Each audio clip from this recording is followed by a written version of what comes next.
సంతోషమే ప్రతి క్షణము ఇక సంతోషం ప్రతి క్షణం మానిపల్లి జ్యువెలర్స్. హాయ్ హలో నమస్తే, వెల్కమ్ టు క్యూబ్ టీవీ. నేను మీ యాంకర్ సరిత. ఈ రోజు నాతో పాటు జ్యోతిష వాస్తు పండితులు శ్రీ ముల్లపూడి సత్యనారాయణ గారు ఉన్నారు. వారితో మాట్లాడదాం. నమస్తే గురుగారు. నమస్కారం మా సరిత. గురుగారు, తదుపరిగా మీనరాశి గురించి వివరించండి. మీనరాశి, ఈ మీనరాశి వారికి బ్రహ్మాండంగా ఉందన్నమాట. ఏలినట్స్ అనే జరుగుతుంది. కాకపోతే కుంభరాశి వాళ్ళ మీద పడినటువంటి ప్రభావం మీనరాశి వారి పైన అంత పడదనమాట.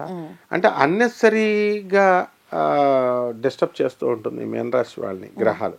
శని అపనిందలు పడిపోవడం అండ్ మంచి రొమాంటిక్ మూడ్లో ఉన్నప్పుడు స్పామ్ కాల్స్, ఫోన్స్ డిస్టర్బెన్స్ ఇట్లా అనమాట. సో ఈ విధంగా ఈ మీనరాశి వాళ్ళు లాస్ట్ మంత్ అంతా కూడా బెట్టింగ్స్ అంటే వీళ్ళకి పంచప్రాణాలు, లాటరీలు అంటే పంచప్రాణాలు. మొన్న జాన్వరిలో లెఫ్ట్ హ్యాండ్తో ఆడేశారు, పోయేవాళ్ళు పోయినాయి, వచ్చేవాళ్ళకి వచ్చేసినాయి. కానీ ఈ ఫిబ్రవరి నెలలో వృత్తి, వ్యాపార, ఉద్యోగ విషయాల్లో తిరుగు లేదు. డబ్బు తెగ సంపాదించేస్తారు.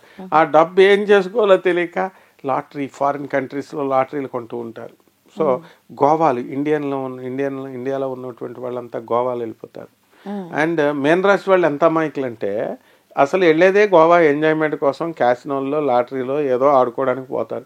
భార్యలు తీసుకొని వెళ్తారు అనమాట వీళ్ళంతా అమాయకులు మీనరాశి వాళ్ళు. కాబట్టి ఈ మీనరాశి వాళ్ళకి జన్మంలో ఉన్నటువంటి శుక్ర రాహు గ్రహ ప్రభావాల వలన అలా చేస్తారు. అయితే ఈ రాహు ఏం చేస్తాడంటే వీళ్ళ మీద కాన్సన్ట్రేషన్ అనేటటువంటిది వీళ్ళకు ఉండేలాగా చేయడు. వాళ్ళ మీద వాళ్ళకి ఆత్మవిశ్వాసం అనేటటువంటిది తగ్గిపోతూ ఉంటుంది. అండ్ సప్తమ స్థితిగతుడైనటువంటి కేతుగ్రహ ప్రభావం వలన ఏమవుతుందంటే భార్యల అనారోగ్యం మీద భయం. అమ్మో, భార్య తుమ్మిందంటే వీడి గుండెలో రాయి పడుతుంది. ఎందుకో తెలుసా? తుమ్మినందుకు కాదు, మళ్ళీ హాస్పిటల్లో పెద్ద ₹1,00,000 బిల్ వేస్తారు. ఆఫ్టర్ ఆల్ ఒక తుమ్ము కోసం ₹1,00,000 బిల్ వేసిన హాస్పిటల్స్ ఉన్నాయి. ఇంక మెడికేషన్ అలా అయిపోయిందనమాట. సో ఆ విధంగా వీళ్ళ గుండె దడ్ అంటూ ఫిబ్రవరి నెలంతా కూడా ఈ మీనరాశి వాళ్ళకి ఉంటుంది. This is only for because of this ఏలినట్స్ అని అనమాట. రాజకీయ పరంగా విద్య విదేశాలు వెళ్ళేవారికి ఎలా ఉంటుంది? రాజకీయ నాయకులకు తిరుగు లేదు. మహిళా మంత్రులు అయిపోతారు, మహిళా రాజకీయవేత్తలు. అండ్ నామినేటెడ్ పోస్టులు వచ్చేస్తాయి. వీళ్ళందరికీ కూడా తిరుగులేదు, పరిపాలించేస్తారు లెఫ్ట్ హ్యాండ్తో. అండ్ విద్యార్థులు అంటావా, విద్యార్థులు చదవరు. వాట్సాప్ కాల్స్ పెట్టుకుంటూ, ఫోన్లు కొట్టుకుంటూ లవ్ల్లోకి వెళ్తారు. ఆ అమ్మాయిలు కేవలం 1 year కూడా ఉండరు. వీళ్ళు లవ్ మొదలెట్టేసరికి 1 yearకి మా డాడీ మంచి సంబంధం చూసిందని చెప్పేసి ఫేర్వెల్ పార్టీలో చెప్పేసి పెళ్లి చేసుకుని వెళ్ళిపోతుంది.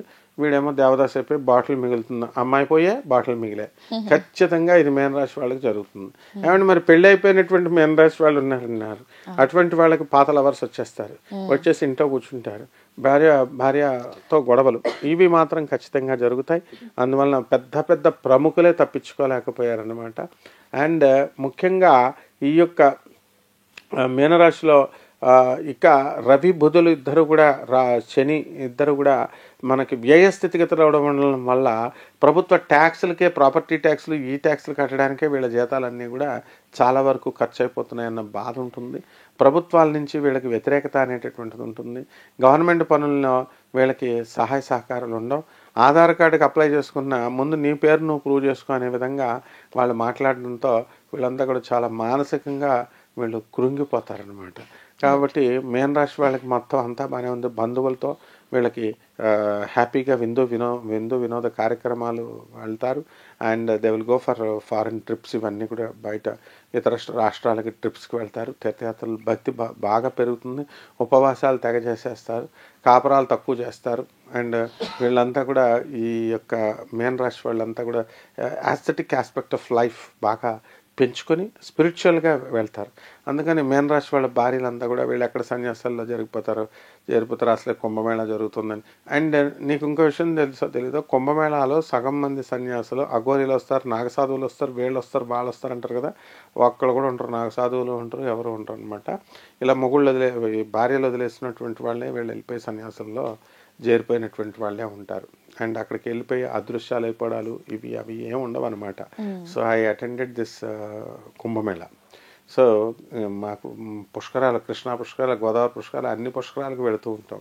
అక్కడ మనం చూసేది ఏంటంటే పెళ్ళాలు వదిలేసిన వాళ్ళే సన్యాసుల కింద వస్తారనమాట మోస్ట్ ఆఫ్ ద కేసెస్, ఎక్కువ మంది. అండ్ రియల్ డివోషన్తో వెళ్ళినటువంటి వాళ్ళు చాలామంది బాగా అత్యున్నతంగా చదువుకున్నటువంటి వాళ్ళు ఉంటారు. అందువలన ఇప్పుడు మీన రాశి వాళ్ళు భార్యలు వీళ్ళని పట్టుకుని కాపలా కాసుకోవాలి. ఎవరైతే బాగా అత్యున్నతంగా చదివినటువంటి వాళ్ళు వీళ్ళు కుంభమేళాకి వెళ్తేనంటే కనుక భర్తలతో వెళ్ళాలి, లేకపోతే అక్కడి నుంచి అటే సన్యాసుల్లో కలిసిపోవడానికి అవకాశాలు ఉంటాయమ్మా. రైట్. రెమెడీస్ ఏమన్నా ఉన్నాయా? రెమెడీస్ ఖచ్చితంగా వీళ్ళకి ఏలినాటి శని జరుగుతుంది కాబట్టి శని జపం చేయాలి, శని స్తోత్రాలు చదువుకోవాలి, శనికి కిలోంపావు నల్ల నువ్వుల్ని నల్లని వస్త్రాన్ని పేద బ్రాహ్మణులకి శనివారం నాడు ఉదయం 8 గంటలకి దానం చేయాలి. దశ మహావిచ్చల్లో ఒకటైనటువంటి మహాకాళి అమ్మవారి యొక్క హోమాన్ని వీళ్ళు జరిపించుకోవాలి. అండ్ నవగ్రహాల చుట్టూ ప్రదక్షిణలు చేసుకుంటూ ఉండాలి. నవగ్రహాలకి ఓం శనేశ్వరాయ నమః అంటూ చక్కగా నువ్వుల నూనెని వేయాలి స్వామివారికి. అండ్ అది వేసేసిన తర్వాత ఒక జమ్మి చెట్టుని సెలెక్ట్ చేసుకోవాలి. జమ్మి చెట్టుకి రోజు నీళ్లు పోయాలి. రోజుకి 5, 11 ఎన్నోసార్లు ప్రదక్షిణాలు చేసుకోవాలి. అండ్ ముఖ్యంగా శనివారం నాడు కంపల్సరీ 108 సార్లు ప్రదక్షిణలు చేసుకోవాలి. ఈ విధంగా చేసుకుంటే బ్రహ్మాండంగా ఉంటుందమ్మా. రైట్. థ్యాంక్ యూ గురుగారు, thank you so much for your valuable time. Thank you అమ్మా.